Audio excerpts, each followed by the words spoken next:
Hello everyone, welcome back to our channel. तो इस video में हम आपके साथ सीटेट के previous year question paper solve करेंगे। तो ये फर्स्ट क्लास है। तो आज हम सॉल्व करेंगे सीटेट का 20 अगस्त 2023 में हुआ था जो एग्जाम पेपर 1 का साइकोलॉजी पार्ट। तो हर दिन हम जो है 10 क्वेश्चन प्रीवियस ईयर के सॉल्व करेंगे विद एक्सप्लेनेशन। ये स्टार्ट करते हैं। ये डिस्ग्राफिया क्या है? तो डिस्ग्राफिया जो है ये आपकी एक न्यूरोलॉजिकल डिसऑर्डर होता है और ये आपको शेप और लेटर के फॉर्मिंग में ट्रेवल जो है वो क्रिएट करता है। तो इसका जो है सही आंसर हो जाएगा C, that is neurological disorder characteristics by trouble in forming letter and shape. Graphia जो है एक न्यूरोलॉजिकल डिसऑर्डर है और इसमें राइटिंग में प्रॉब्लम आती है बच्चों को, तो ये राइटिंग डिसेबिलिटी है। इसके साथ ही आपको पता होना चाहिए कि डिसलेक्सिया क्या है। ये एक लर्निंग डिसऑर्डर है। देखो, डिस्ग्राफिया जो है एक न्यूरोलॉजिकल डिसऑर्डर है, बट डिसलेक्सिया जो है एक लर्निंग डिसऑर्डर है और इसमें रीडिंग में प्रॉब्लम आती है बच्चों को, तो इसलिए इसे रीडिंग डिसेबिलिटी कहा जाता है। तो ये दोनों जो है मोस्ट इंपॉर्टेंट डिजीजेस हैं जो कि अक्सर सीटेट में या टेट के एग्जाम में पूछे जाते हैं, तो ये आपके लिए हेल्पफुल होगा। ये बातें आपने ध्यान रखनी है। नेक्स्ट, प्रतिभावन बच्चों को शिक्षित गिफ्टेड चाइल्ड होते हैं, उनको शिक्षित करने का उपागम जो उन्हें असामान्य रूप से तीव्र गति से पाठ्य चर्चा के माध्यम से आगे बढ़ाता है, क्या कहलाता है? तो उसे एक्सेलेरेशन कहा जाता है, त्वरण कहा जाता है। तो इसका सी ऑप्शन जो है, थर्ड ऑप्शन जो है सही होगा। देखिए, जो गिफ्टेड स्टूडेंट होते हैं उन्हें एजुकेट करने के 3 डिफरेंट वेज होते हैं। तो इस एक्सप्लेनेशन को देख लेते हैं। जो एजुकेट करने के 3 वे हैं उनमें से फर्स्ट है acceleration, second is enrichment and third is differentiation. तो इन एक्सेलेरेशन और इनरिचमेंट डिफरेंशिएशन में क्या फर्क होता है? तो यहाँ पे बच्चों को अगर मटेरियल को लर्न करवाना है या कोई भी टॉपिक है जो लर्न करवाना है और मोर रैपिडली उन्हें लर्न करवाना है, तो उसके लिए एक्सेलेरेशन मेथड का यूज़ किया जाता है। इनरिचमेंट का यूज़ कब किया जाता है? जब बच्चा जो है एक यूजुअल पेस पे वर्क कर रहा है, बट जो करिकुलम सप्लीमेंट है उसे प्रोवाइड करवाए जा रहे हैं, जो कल्चरल एक्टिविटी के थ्रू जो है, जैसे डिफरेंट कल्चरल एक्टिविटी करवाई जाती है और उसके थ्रू जो है कल्चरल सप्लीमेंट दिए जाते हैं, तो उसे इनरिचमेंट कहते हैं। थर्ड इज डिफरेंशिएशन में बच्चे को स्टूडेंट एक्सलेट होता है, इनरिच्ड होता है with in the regular classroom. इसमें डिफरेंशिएशन में बच्चा जो है लर्न करता है, एजुकेट होता है रेगुलर क्लासरूम में। उसे तीनों वेज हैं गिफ्टेड स्टूडेंट्स को एजुकेट करने के, तीनों डिफरेंट है। तो अगर उसे बहुत जल्दी जो है लर्न करवाना है गिफ्टेड स्टूडेंट को, तो एक्सेलेरेशन मेथड यूज किया जाता है और यही क्वेश्चन जो है आपसे पूछा गया है। तो एक्सेलेरेशन जो है त्वरण इसका सही आंसर है। इन शिक्षक जो समावेशी कक्षाओं की दिशा में काम कर रहे हैं उन्हें चाहिए कि वे, फर्स्ट ऑप्शन है,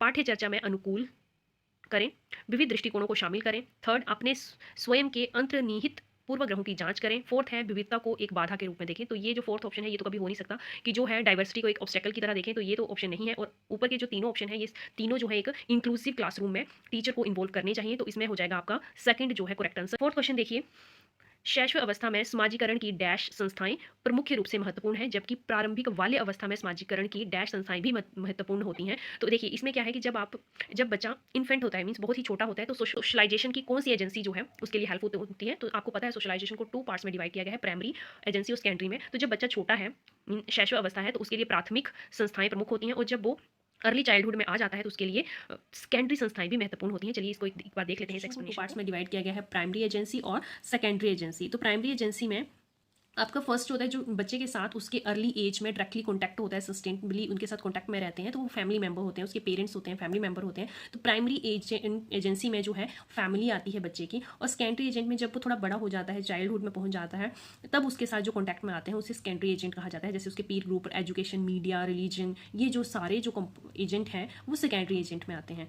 देखिए, अकॉर्डिंग टू लेव वाइगोस्की के अनुसार इन तीनों में से कौन सा ऑप्शन सही है? सामाजिक कारक भाषा विकास को प्रभावित करते हैं परंतु संज्ञात्मक विकास को नहीं।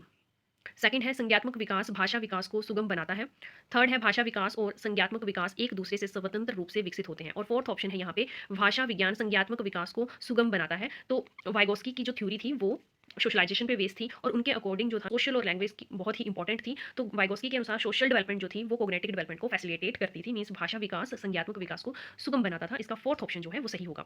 नेक्स्ट देखिए, लॉरेंस कॉल्वर के नैतिक तर्क के किस स्तर पर बच्चे आमतौर पर मानते हैं कि लोगों को समाज की अपेक्षाओं पर खरा उतरना चाहिए और अच्छे तरीकों से व्यवहार करना चाहिए?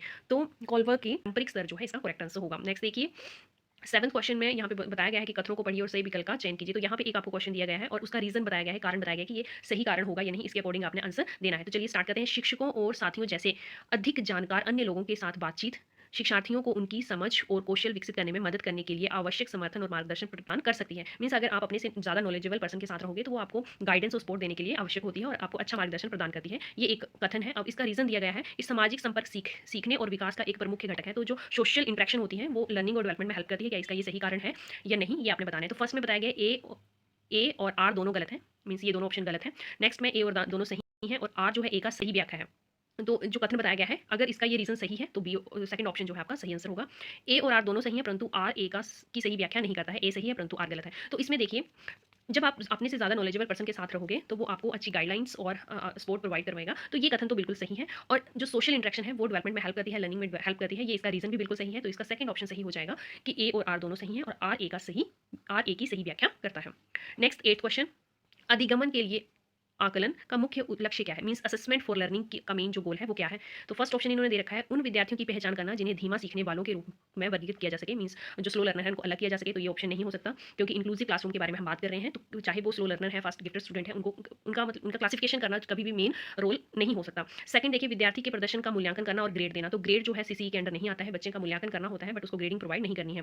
थर्ड, विद्यार्थियों को प्रतिपुष्टि प्रदान करना जिनका उपयोग उनके अधिगमन में सुधार करने के लिए किया जा सके। तो बच्चों को फीडबैक प्रोवाइड करना जिससे भी अपनी लर्निंग को इंप्रूव कर सकें, ये थर्ड ऑप्शन है। और फोर्थ में बताते हैं कि विद्यार्थियों के प्रदर्शन की तुलना एक मानक या तय पैमाने से करना। तो तुलना भी बच्चे की नहीं कर सकते हम स्टूडेंट की। तो इसमें थर्ड ऑप्शन जो है वो सही हो जाएगा कि बच्चे को एक फीडबैक प्रोवाइड करवाना ताकि वो अपनी लर्निंग में इंप्रूवमेंट कर सके। तो इसका थर्ड ऑप्शन जो है वो सही है।